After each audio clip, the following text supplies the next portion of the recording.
Hello guys, today we are going to talk about the human learning, that is the chapter number 4 from Principles of Language Learning and Teaching, and it is a book written by Douglas Brown. And next one please.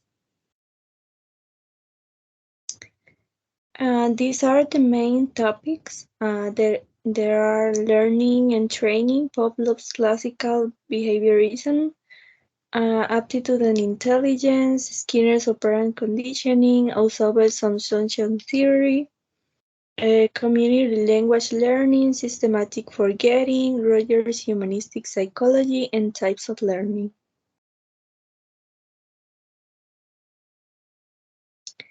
To start with it, we're going to talk about learning and training.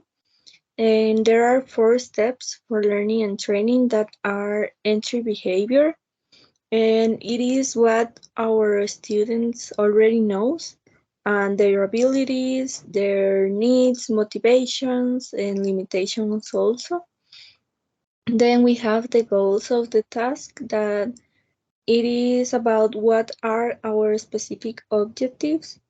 Then we have methods of training, and it is based on what we know about the entry behavior and goals of the task, and how will we go about the training process. And finally, we have evaluation procedure, that it is about how would you determine whether or not the student had indeed learned what we said out to reach or teach. Then we have Pavlov's classical behaviorism, and it is a learning process, the formation of associations between stimuli and reflexive responses. We have like unconditioned response to unconditioned response. We have neutral stimulus that responds to another stimulus. For example, we have like ringing a bell, so the cows know they have to come to it, and it is a neutral stimulus ringing the bell, and the response is that the cow knows that she or he is going to eat. Next one, please. We have Skinner's operant behaviorism. Skinner's was called new behaviorist, and he attempted to account for most of human learning and behavior, and there are 3 responses from humans that are neutral operants, reinforcers, and punishers. Next one, please.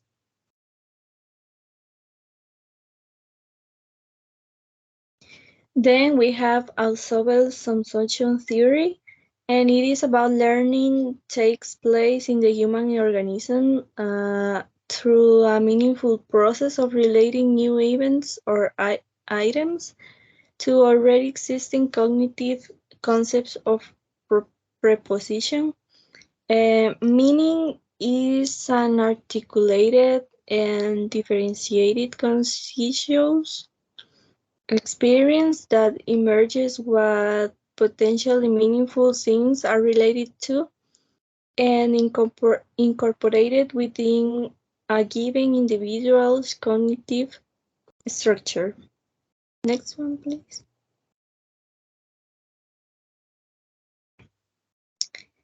We have the rote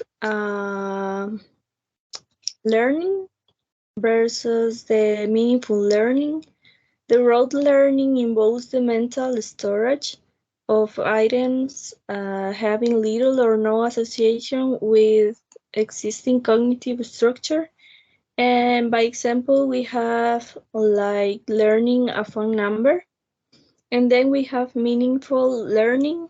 It may be described as a process of relating and ensuring new material to relevant established entities in cognitive structure. Next one, please. Now we have the systematic forgetting. Next one. We have the retention. The retention from rote material is influenced by similar rote material learned before or after the learning task. And we have meaningful learn, that it is a material that is influenced by relevant and cumulatively system in the cognitive structure. Next one, please. Then we have forgetting, and it takes place in a more intentional and purposeful manner, and it is the continuation of subsumption. Next one, please. Then we have Rogers' humanistic psychology. It is fully functioning persons that live at peace with all of their feelings and reactions, and they are able to reach their full potential. The goal of education is the facilitation of change and learning, and teachers are the facilitators. In this, the fully functioning persons, he said that the persons that are like quiet and have like peace with themselves and their bodies, their mind, they are like more open to learn in a easier way. Next one, please. Then we have the second language learning process, and it can be sequences in cognitive terms by means of the eight types of learning that are signal learning, stimulus response learning, chaining, verbal and nonverbal chains, multiple discriminations, concept learning, principle learning, and problem solving. Next one, please.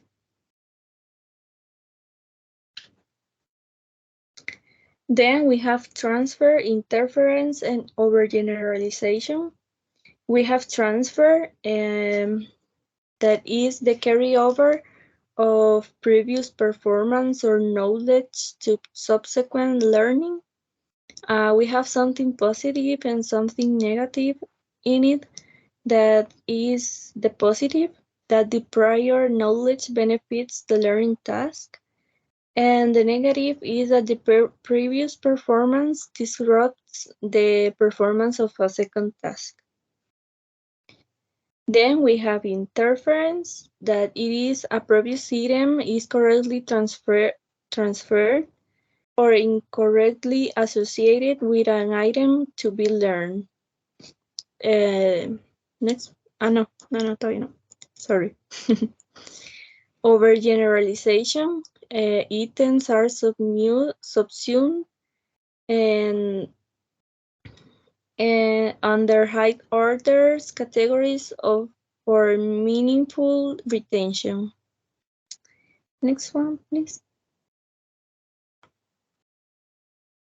We have then inductive reasoning and deductive reasoning. The inductive reasoning goes from specific observations to broader generalizations and theories. And we have the deductive, and it goes from the more general information to the more specific.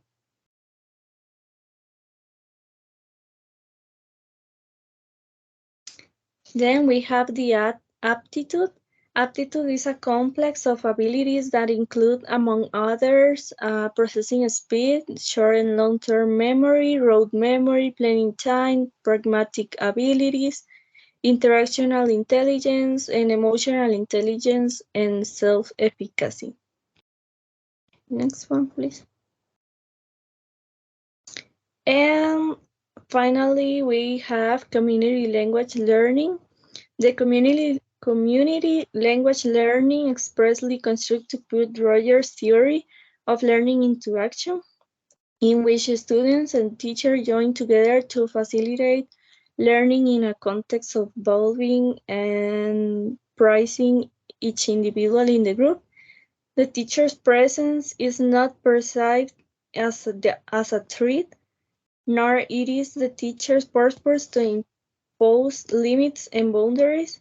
Rather, as a counselor, the teacher's role is to center his or her attention on the students and their needs. Next one, please. I'm very thankful for your attention. I hope you like my video. That is a summary from this chapter number 4 from the book from Douglas Brown. And I hope you have now clear that how the human learning works, and I hope you like it. Thank you so much.